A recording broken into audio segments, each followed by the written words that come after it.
लक्ष्मण हनि निमिष मोहि जो सभीत आवास आई रखियो ताहि प्राण की नाई मंगल भवन अमंगल हारी उमा सहित जय जगत पुरारी उभय भांति तेहि आनहु हंसी कह कृपा निकेत जय कृपाल कहि कपि चले अंगद हनु समेत मंगल भवन अमंगल हारी उमा सहित जय जगत पुरारी। भगवान हर बार अपने भक्तों का पक्ष अवश्य लेते।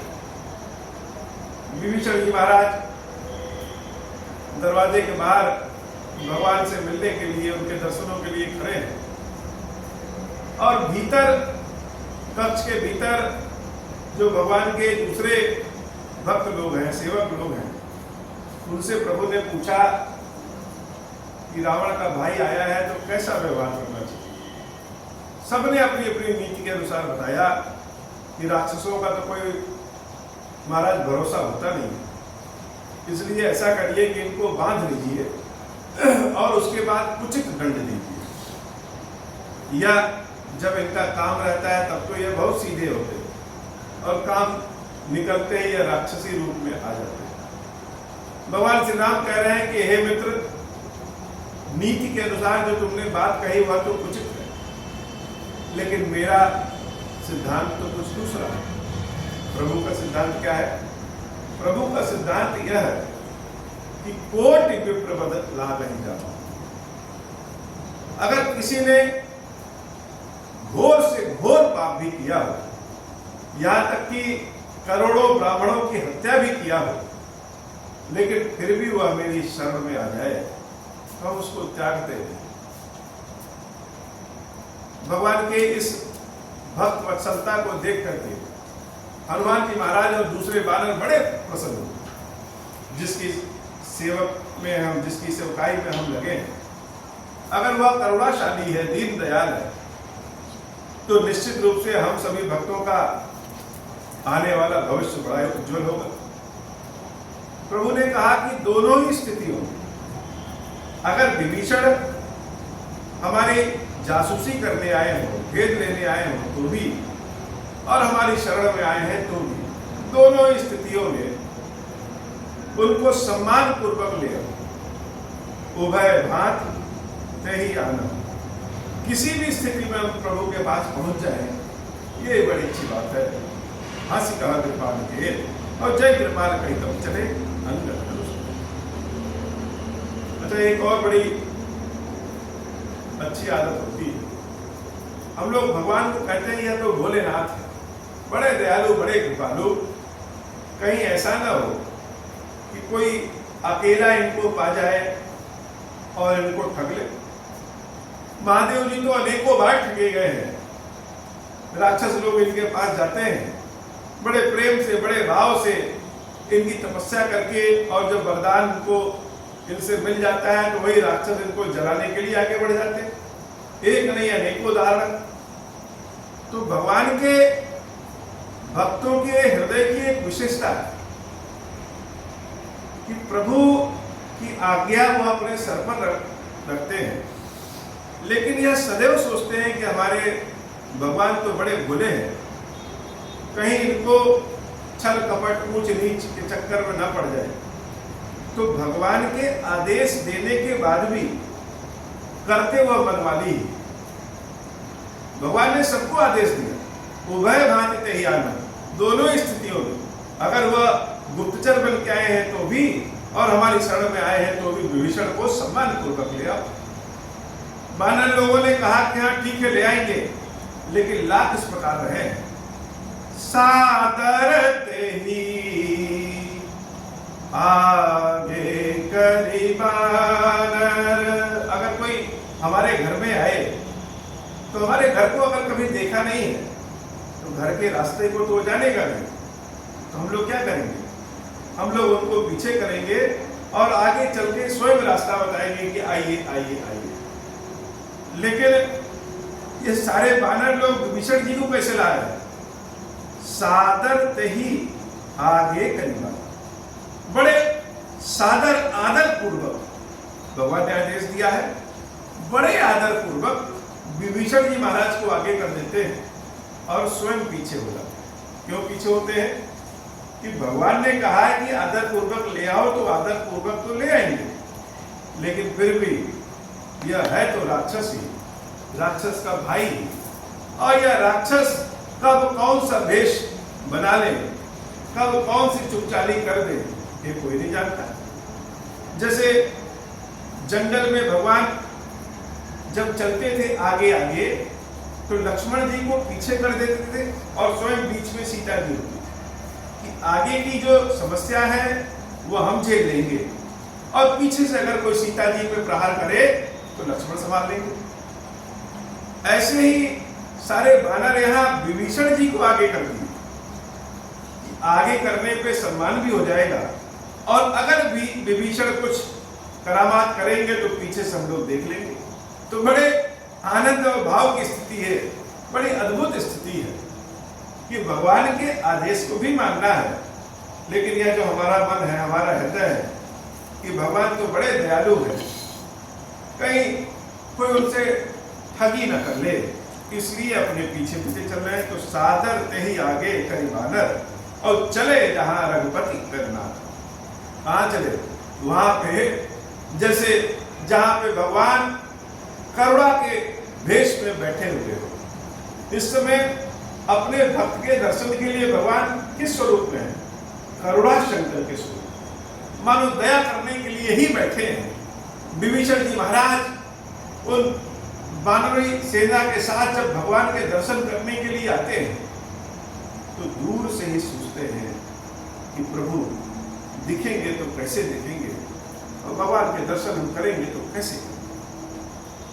किसी प्रिय से मिलने जाना हो, किसी बड़े व्यक्ति से मिलने जाना हो, तो पहले अपने मन में बहुत कुछ सोचते रहते हैं, और जब उसके कक्ष में प्रवेश करना रहता है तो रोम रोम हमारे खड़े हो जाते हैं। विभीषण जी महाराज के भी रोम रोम खड़े हो गए कि सामने जब पहली बार भगवान के दर्शन होंगे तो कैसा दर्शन होगा। और जब भगवान को दूर से विभीषण जी महाराज ने देखा तो क्या देखा? अगर हम दूर से ही चंद्रमा को देख लें तो चंद्रमा तो चमकता हुआ दिखेगा, सूरज को देख लें तो सूरज तो चमकता हुआ दिखेगा, हम आंख मिला नहीं सकते। ऐसे ही भगवान को जब पहली दृष्टि में देखेंगे तो विभीषण जी महाराज ने क्या देखा? राम कथा का असली आनंद तो तब है जब हम स्वयं को राम कथा से जोड़ सकें, यह सोचें कि हो सकता है हम ही किसी जन्म में विभीषण हों, और हम पहली बार आज भगवान को देखने के लिए आ रहे हैं। तो भगवान देख कैसे रहे? दूर से ही विभीषण जी महाराज जब प्रभु को देखते हैं तो क्या देखते हैं? दूर ही ते देखे दो भ्राता। दोनों भाइयों को दूर से विभीषण जी महाराज ने देखा, अकेले राम जी को नहीं देखा, दोनों भाइयों को। अच्छा, दोनों भाइयों को देखने का काम तो जनक जी महाराज भी करते हैं। जनक जी महाराज भी जब सीता स्वयंवर में दोनों भाई आए, विश्वामित्र जी बैठे थे, जनक जी महाराज उनकी चरण शरण में बैठे हैं, और दोनों राम और लक्ष्मण जब प्रवेश करते हैं उनके कुटिया में, कक्ष में, तो जनक जी महाराज को दोनों भाई कैसे देखे? लगे कि एक ही ब्रह्म के दो स्वरूप हैं, एक गोरा और एक सांवला। जिसको गोरा पसंद हो वह गोरा को ब्रह्म मान ले, और जिसको सांवला पसंद हो वह सांवले को ब्रह्म मान ले। एक ही ब्रह्म के दो स्वरूप। और यहाँ विभीषण जी महाराज भी जब दोनों को देखते हैं तो दूर ही ते देखे दो भ्राता। दोनों भाइयों को जब देखते हैं तो दोनों भाई कैसे दिख रहे हैं? दूर ही ते देखे दो भ्राता, नयनानंद दान के दाता। नयनानंद दान के दाता। सूरज के समक्ष जाएं और कहें कि रोशनी दो, तो मांगने की आवश्यकता तो नहीं। चंद्रमा के समक्ष जाएं और कहें कि चांदनी दो, तो मांगने की आवश्यकता तो नहीं। वैसे ही भगवान के समक्ष जाने पर आनंद मांगने की आवश्यकता ही नहीं है। वह तो आनंद के धाम है, आनंद के स्वरूप है। तो विभीषण जी महाराज उनको नयनानंद दान के दाता के स्वरूप में देखते हैं कि मात्र देख लेने से ही जो आनंद का दान प्रदान कर दे, वही राम लक्ष्मण है, वही प्रभु है। अब विभीषण जी महाराज की बड़ी अद्भुत छवि है।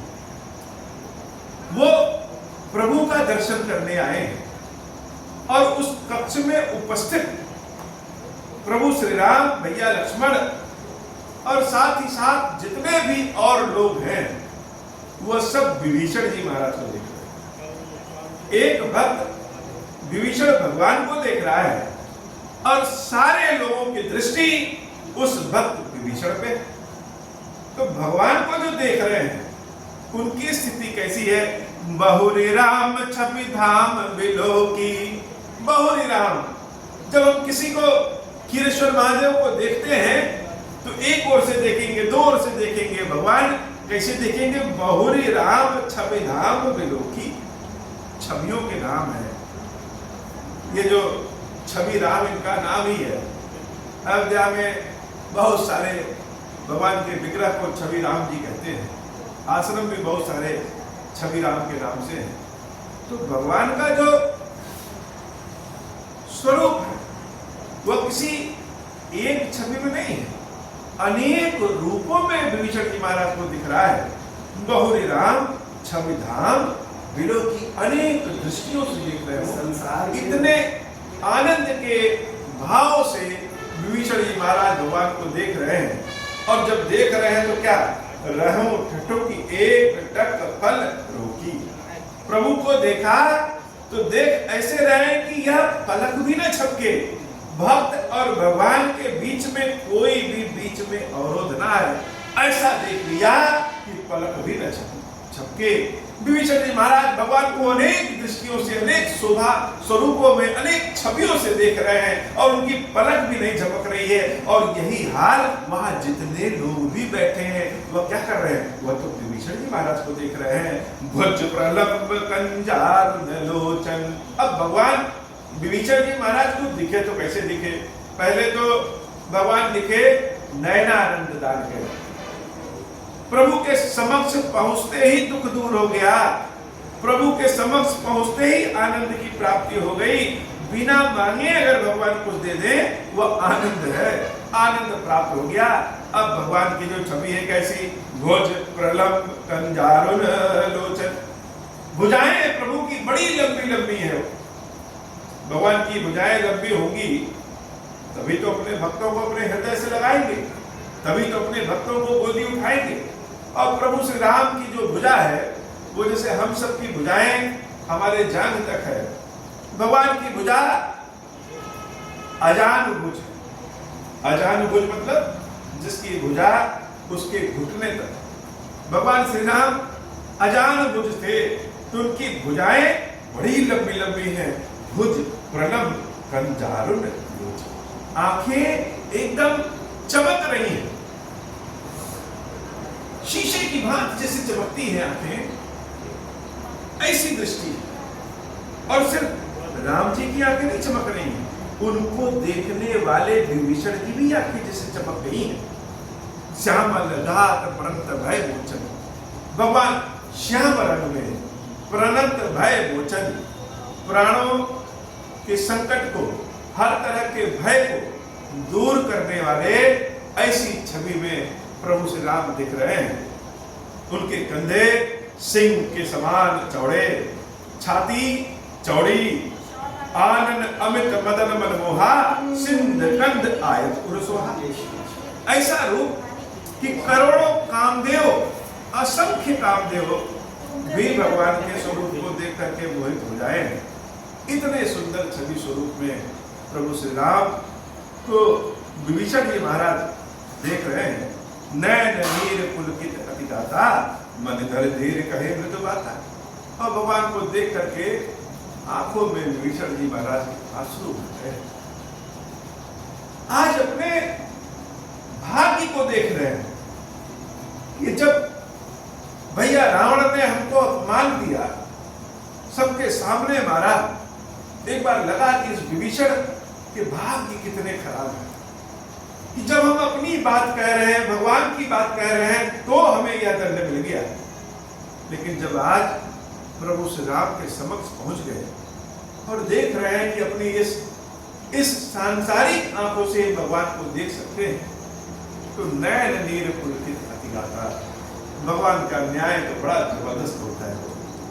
वहां भले अपमान मिला, लेकिन उस अपमान के बदले आज ऐसा सम्मान, ऐसा मधुर दर्शन हो रहा है, तो नयन नीर पुलकित अतिगाता। हृदय पुलकित हो गया, शरीर की रोमावली खड़ी हो गई और आंखों से आंसू धारा बह रही।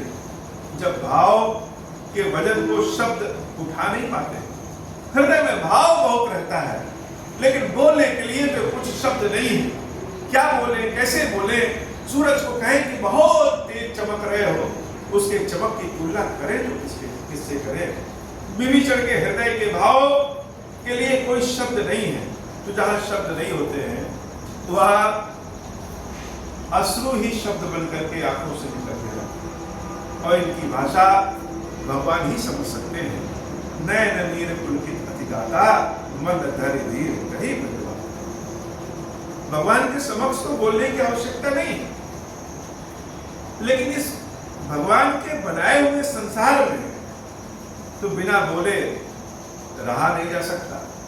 बोलना तो है ही है। मानो प्रभु श्री राम भी यह आज प्रतीक्षा में है कि और सारे संसार की जो दृष्टि इस विभीषण पे है, यह तो राक्षस है और कभी भी रूप बदल सकता है।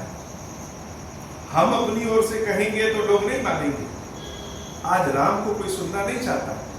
आज तो सब भगवान के भक्त विभीषण को सुनना चाहते हैं, विभीषण जी का ही दर्शन प्राप्त कर रहे हैं, तो उन्हीं को देख रहे हैं। नयन नीर पुलकित अतिगाता, मन धरि धीर कही मृदु बाता। इसलिए शांति से तो काम नहीं चलेगा, बोलना तो पड़ेगा ही, बताना तो पड़ेगा ही कि सोने की लंका को छोड़ करके अगर विभीषण आया है तो क्यों आया है, किस लिए आया है। मन धरि धीर कही मृदु बाता। आवाज मुख से निकल नहीं रही है। भगवान के दर्शनों को छोड़ करके बोलना नहीं चाहते हैं, लेकिन फिर भी बोलना तो पड़ेगा है। बड़ी मुश्किल से अपने मन को धीरज रखा और धीरे से अपने मुख से अपनी बात कह रहे हैं। तो हम अपनी बात को कहें तो कैसे कहें? कहीं गए हैं तो सबसे पहले तो अपना परिचय देंगे कि हम हैं कौन। हम आपसे, आपके दर्शन के लिए आए हैं, आपसे मिलने आए हैं, लेकिन सबको तो बताने की आवश्यकता है। सब सुनना चाहते हैं, सब जानना चाहते हैं कि विभीषण अपने बारे में कह क्या रहे हैं, मेरा परिचय क्या है। विभीषण जी महाराज का परिचय, मैं विभीषण हूं, मैं आपका भक्त हूं, यह नहीं। विभीषण जी महाराज का हृदय रो रहा है और विभीषण जी महाराज अपना परिचय बड़ा अद्भुत देते हैं। कहते हैं कि नाथ दशानन कर मैं भ्राता।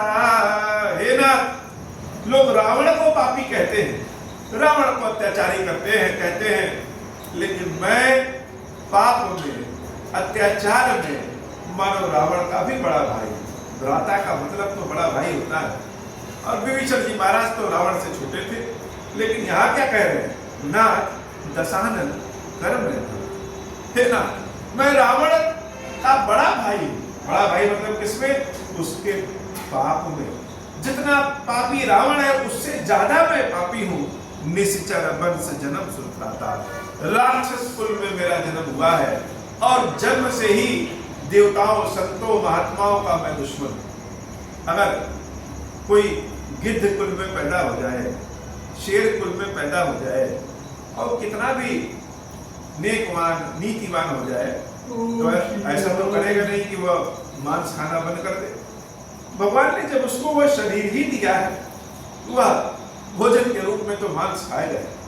विभीषण जी महाराज यही समझा रहे हैं, यही कह रहे हैं कि मैं रावण का बड़ा भाई हूं, उसके पापों में उससे भी बड़ा भाई हूं। और हे नाथ, निश्चर वंश जन्म सुभ्राता, मेरा जन्म ही राक्षस कुल में हुआ है। जैसे उल्लू को अंधेरा पसंद होता है, वैसे ही सहज पाप प्रिय तामस प्रिय, वैसे ही मुझे पाप बहुत प्रिय। अपने परिचय क्या दिया, अपने हृदय के सारे भावों को विभीषण महाराज निकाल के रख दे रहे हैं। और जो अंत में कहा, सहज पाप प्रिय तामस देहा, जथा उल्लू कहीं तम पर नेहा। हे नाथ, जैसे अंधेरा उल्लू को बहुत प्रिय होता है, वैसे यह जो हमारा शरीर है, यह तामसी शरीर है। और इस तामसी शरीर को पाप प्रिय है, पुण्य प्रिय नहीं। एक तो मैं राक्षस हूं, इसलिए भी पापी हूं। रावण का भाई हूं, इसलिए भी पापी हूं। राक्षस कुल में जन्मा हूं, इसलिए भी पापी हूं। इसलिए मैं रावण से बड़ा पापी हूं। मंगल भवन मंगलहारी, उमा सहित जय जपत पुरारी। विभीषण जी महाराज जब यह बात कहते हैं कि मैं पापी हूं,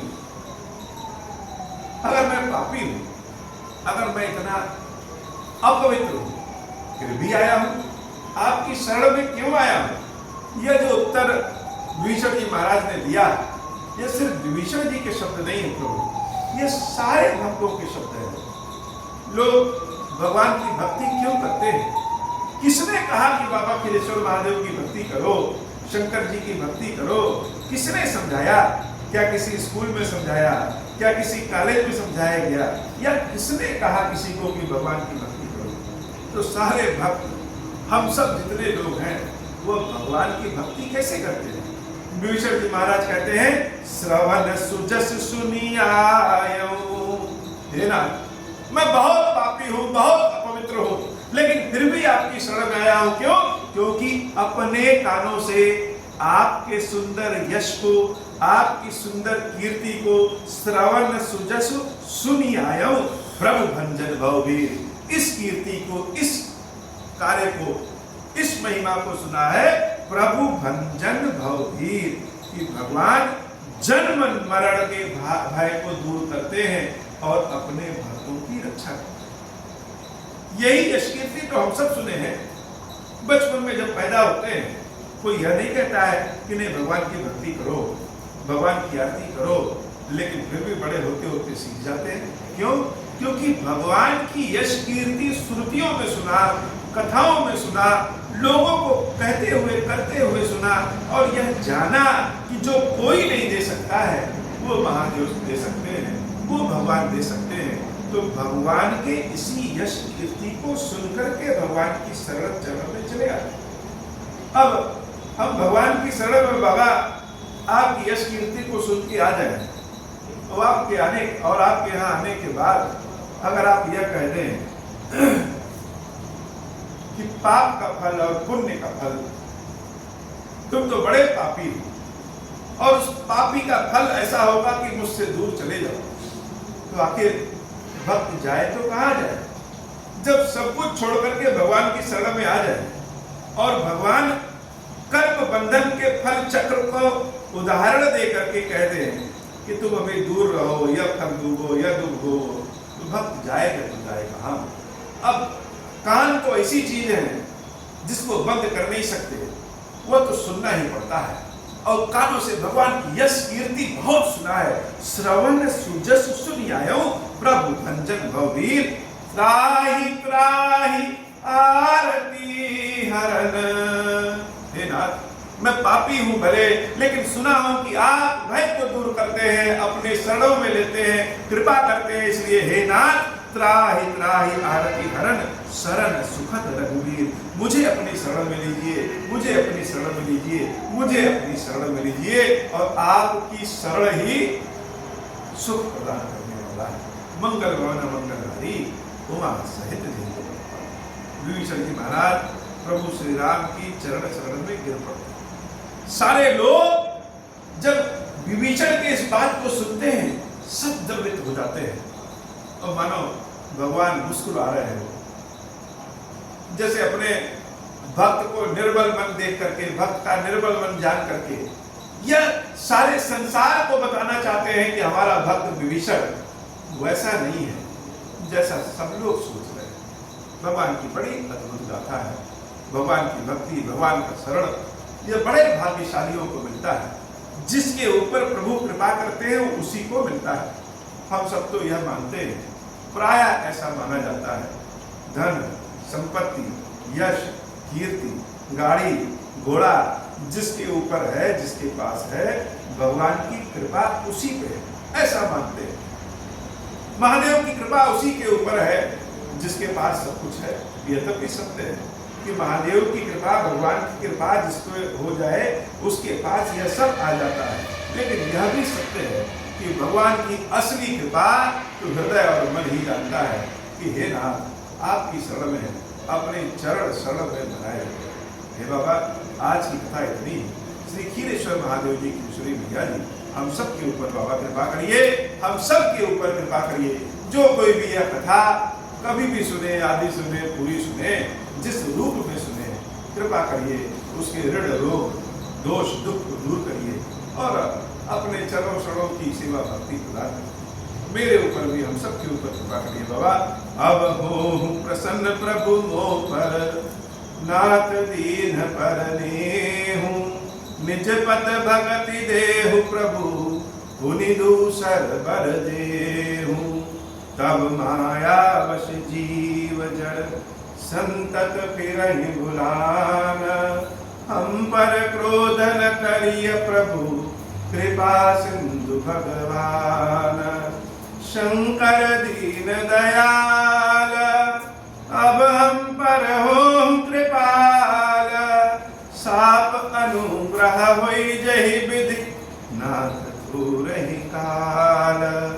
दीन दयाल विरुद्ध संभारी, हरहु नाथ मम संकट भारी। जय विधि होई नाथ हित मोरा, करहु सुबेगी जानी दास में थोरा। राम राज बैठे त्रैलोका, हर्षित भय गए सब शोका। जे सकाम नर सुनहि जगावहि, सुख संपत्ति नाना विधि पावहि। जो इच्छा करिहु मन माहि, हरि प्रसाद कछु दुर्लभ नाही। मंगल भवन अमंगल हारी, उमा सहित जय जपत पुरारी। बोले श्री क्षीरेश्वर महादेव जी, क्षीरेश्वरी मैया जी की सदाई जय हो। क्षीरेश्वर हे भगवान शंकर, आप ऋण पातक दुर्भाग्य और दरिद्रता की निवृत्ति के लिए तथा संपूर्ण पापों का नाश करने के लिए मुझ पर प्रसन्न होइए। मैं दुख और शोक की आग में जल रहा हूँ, संसार भय से पीड़ित हूँ, अनेक प्रकार के रोगों से व्याकुल और दीन हूँ।